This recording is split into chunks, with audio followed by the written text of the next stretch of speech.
Good morning, everyone. It's Patricia Hayes here. How are you doing today? I know you guys probably thought, is she going to come on today? I am coming on today. And yes, I am still, well, I'm on the road, but I'm not moving anymore. I have reached my destination.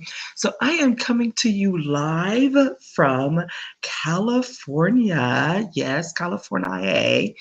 And that's because if anyone's been keeping track of my stories on any of the gram or the Facebook or whatever, it's because I have been trekking across the country taking my child to college.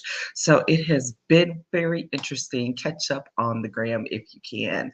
But if you're joining for the very first time, my name is Patricia Hayes. I'm an executive advisor, career empowerment coach, and authentic networking strategist. And what that means is I help people figure out what they're going to do next and make sure they uplevel their career transitions in a successful way that's authentic and purposeful for them, and making sure they build relationships that last for a lifetime along the way. And this is Coffee Time Career Chat, which we do twice a week, Mondays live, Wednesdays recorded. And we talk about networking on Mondays, and we talk about other just career issues, career related issues on Wednesdays. So I'm glad to be here. So honored, because I'm just going to let you all know it's 8 o'clock in the morning here, and I don't do 8 o'clock in the morning for anybody in any time zone. So I love y'all. Okay. So that said, we're going to be focused this morning. And as you can see, today's topic is we're talking about career. Of course, we're always talking about career times and things that affect us in our careers. But particularly right now, this is a good time to start planning what you want to do to finish out this year strong. So that's what we're talking about right now today, which is planning for a strong networking finish in 2021 so that it will set you up well for 2022. And what I want to say is there are lots of great things you could be doing, but here's the thing, it's really most effective if you're very focused, if you pick a few things and then just focus in on them, just zero down and really be tight in your actions so that you can get it done. That's the problem, is a lot of times people will just jump in and say, oh, I need to do this and I need to do that, and they end up scattered all over the place, and then they get nothing done. So you end up getting nothing done, and you're frustrated, and you're starting off a new year thinking, oh gosh, I have so many things to catch up with from last year. First of all, that's not the way to approach it. Always start with a fresh slate. And a fresh slate doesn't start in January. You can start with a fresh slate tomorrow. So if you followed me in any capacity, I feel very strongly about that, which is you do not have to wait to the beginning of a year, of a calendar year, that is, in order to start off fresh. You can do that any day. That said, a lot of times people do their planning according to a calendar year. So that's why I'm referencing it in this way today. All right. So as the last quarter of the year is fast approaching, you're starting to think about what it is you did or did not get done this year. You're starting to think about what it is you want to accomplish for next year, and then you're starting to probably hyperventilate and get really frustrated because you're like, oh my God, there's no way all that can get done. Well, the truth is, no, probably all of it can't get done, but the reality is all of it probably doesn't need to get done. If you're anything like me, you always add one more thing to the task list, one more thing or 10 more things. But when it really comes down to it, you don't have to focus on all 10, 15, 20 things. You probably could do well to focus on 5 and really, really zero in on it, and you will probably achieve so much more. You know that story about the 80-20, or the kind of rule about the 80-20 rule, which is 80% of what you do comes from 20% of your focus, and applies to people, all of that. Well, think about the 80-20 rule as you're working through this today, which is what 20% of things can I focus in on that's probably going to give me 80% of what I want to accomplish. That's really how it works for the most part. All right. So we're going to talk about some strategies for success so that you can get these things done, so that you can start planning, because we're ending August, I guess it is, and we're sliding into September, and so you have the last third to quarter of the year in order to make a plan and get some things done. The first thing is going to be is you want to make sure that you review your most positive and or successful networking experiences from 2021.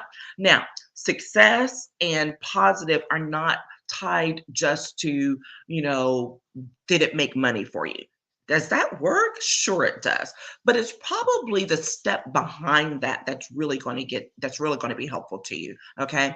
It's really probably what led up to that. So it's not so much that, oh, I worked with this person that helped me to, to make money. So that's the thing I have to focus on. No, go a step back and think about what did you do to leverage and get into a successful relationship with that person. Okay, because when you do that, that's really the winning ticket. That is really where it is. All right. And so, hi Terry, I just saw that you were in there. Hey there. And so, what you really want to do is focus on the process and the things that you've done leading up to what created that positive experience, what created that successful connection or collaboration. Focus on what made those things great. Okay, I'm going to give you a perfect example. Y'all know I do a lot of public speaking, I do a lot of presentations, even in the middle of this pandemic. I have been doing speaking virtually to small groups, to inside communities. I've been doing it inside of for conferences, just a whole webinars, a whole host of things.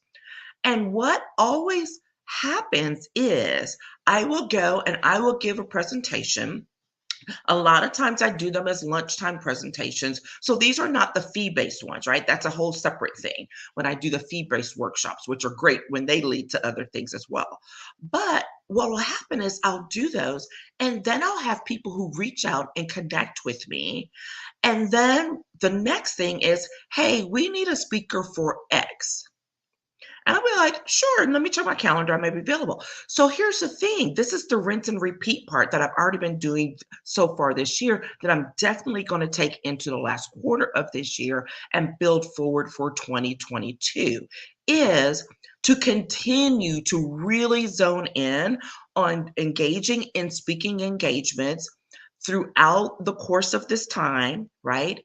And making sure it's targeted to my audience in whatever way. Okay, not just randomness, but every time I'm speaking to people who really need the information, the resources, the strategies that I provide, it hits home, and then people come to me and they're like, hey, can I learn more about this? Hey, can I get you to come share this with this other group? And it just feeds it forward. What also comes as a secondary thing to it is someone will say, can I get on a consultation call with you and talk about some other things that I need, or to figure out what else I can do? Both of those things have happened simply as a result of me doing a presentation. Literally every presentation I've done this summer so far has led to one or two additional opportunities, and they just keep feeding off of each other, right?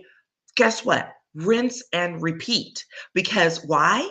Visibility is a thing. If I'm not out there speaking, then no one knows what I'm doing. No one knows what I have to offer.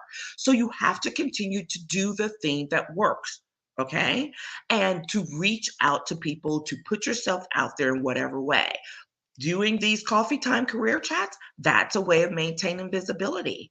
Okay. It doesn't help if I don't continue to do it, because literally one of the largest speaking engagements I have this summer for one of the large state agencies was hosting a leadership summit, came because the director for the program watched my coffee chats and engaged in my content.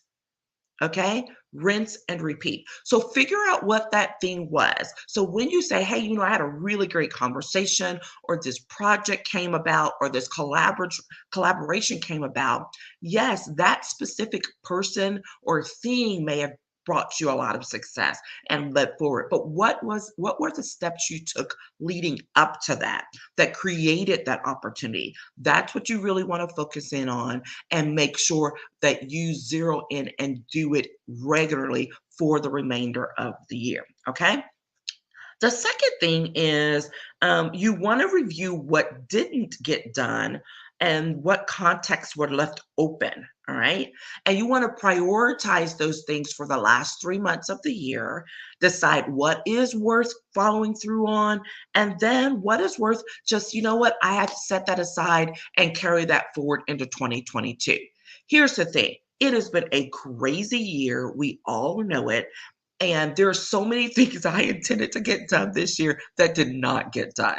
Am I a little aggravated by it? Yeah. Do I have really good reasons why they didn't happen? Absolutely. All right. So for me, getting a podcast up and running hasn't happened yet this year. Getting a book written and out has not happened yet this year. That does not mean that those are not things that I'm still interested in doing or that I won't continue to move towards. It just means I'm going to shift the goal line on it. Okay. And so that may mean that I talked to my videographer, and we're gonna, like, okay, guess what, we're gonna work on this podcast, and that's gonna be the thing we really hone in to start for January 22, which means I have to start doing the prep work now. Do you see what we're doing? So just because you didn't get your pet project or achieve that goal this year, 2021, and it doesn't look like it may happen, doesn't mean you just let it go. The work to build towards getting it done still has to be done this year. And that way you can start 2022 very strong.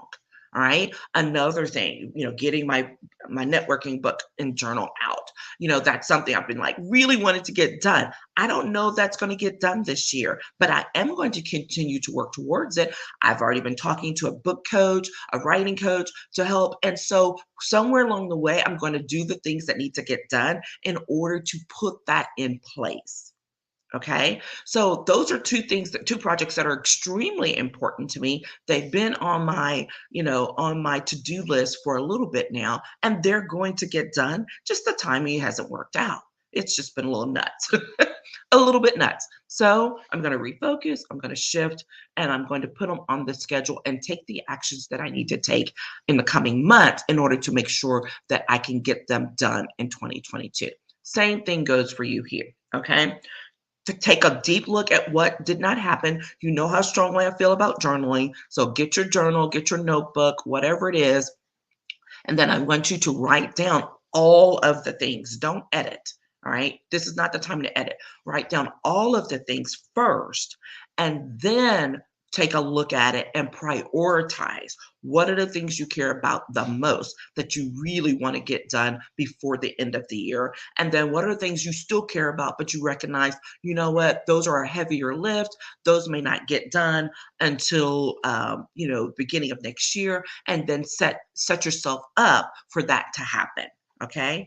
And then those things that fall below that, then that may mean, hey, let me take a look. Does that really need to happen at all? All right. This is that prioritization. This is that 20% that's really going to lead to 80% of what you want to get done.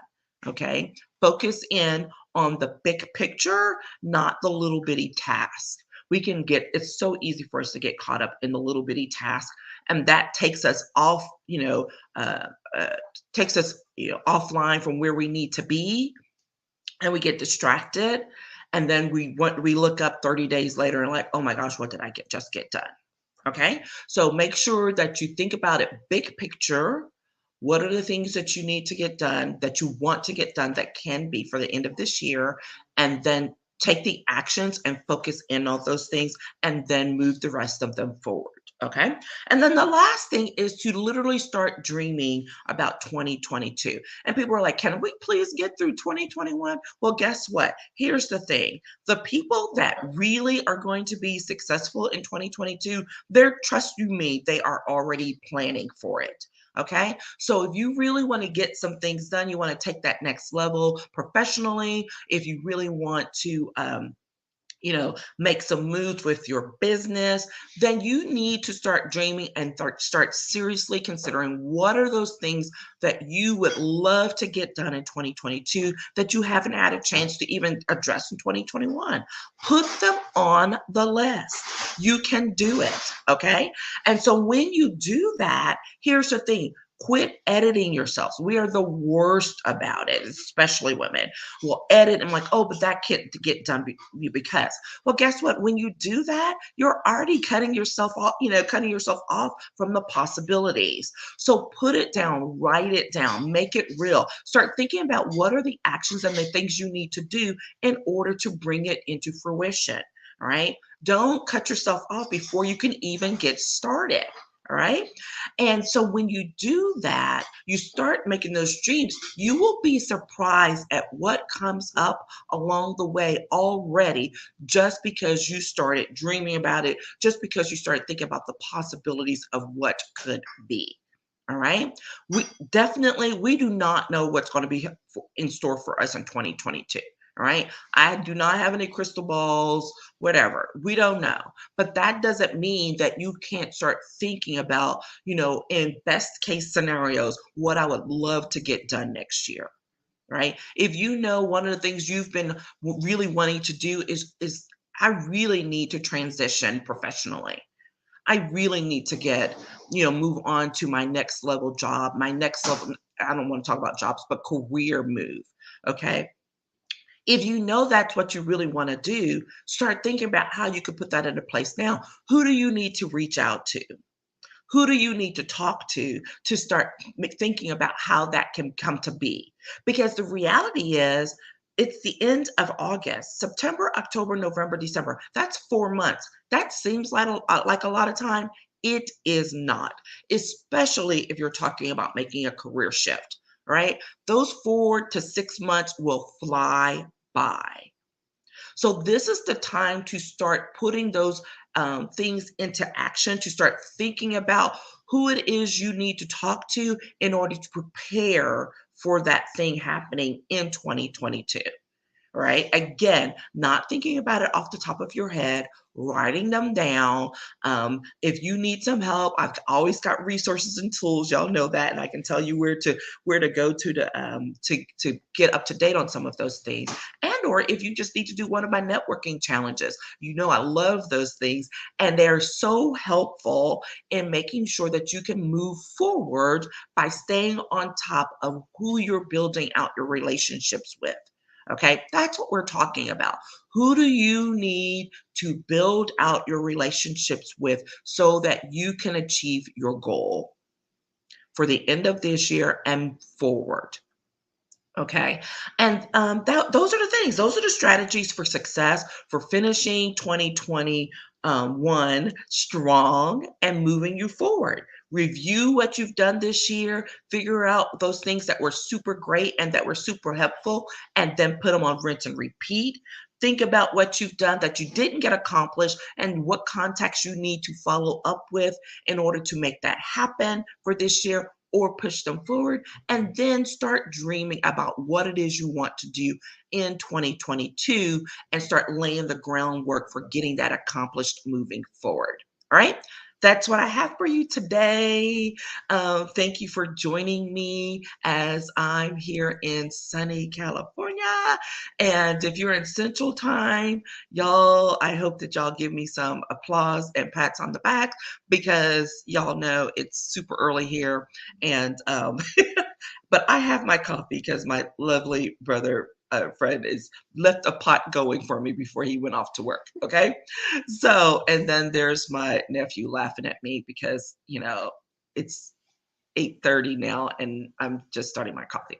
Okay, so thanks for joining me. I look forward to catching up with you. If you have any questions about this, shoot me a DM, shoot me a message. I'm happy to follow up, and we can, have a chat. All right. Take care, and I'll talk with you guys again soon. All right. Bye bye.